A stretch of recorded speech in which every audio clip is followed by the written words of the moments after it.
bringing the people behind our food to life. I love green bean season. These are called Blue Lake pole beans. They're supposed to grow to 6 feet, but somehow I end up with a variety that, because this is 6 feet here, so these guys usually go to 7, and then I have 10-foot trellises over there that they're way up above. So pole beans need something to climb on, something fairly strong, as you can see. This one's tipping over, and it was pretty strong. And they climb and they climb and they climb, and then when they start to set flowers, ready your canning jars. They start with white flowers, and then as the flowers turn yellow, they start to shrivel, and the baby bean starts to form. And then it's about a week, depending on the weather. Then you can start harvesting about a week after those flowers start to shrivel. And then they keep yielding practically until frost. If you keep picking, they keep yielding.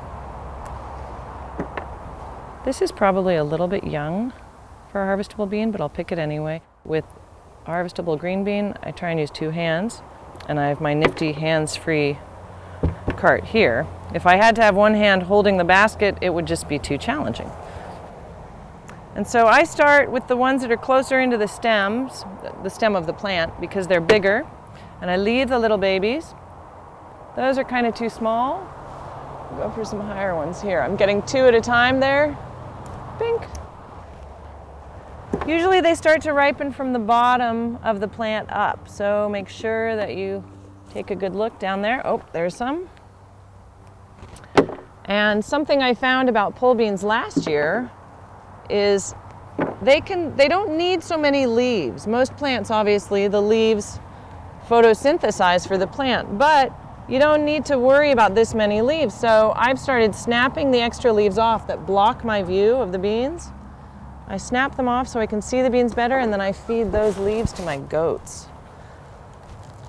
And that also exposes the bean plant to more sun, which speeds up the ripening. Here's a good branch with, let's see, 2, 4, 6, 8, 10, 12, possibly 14 beans on one branch.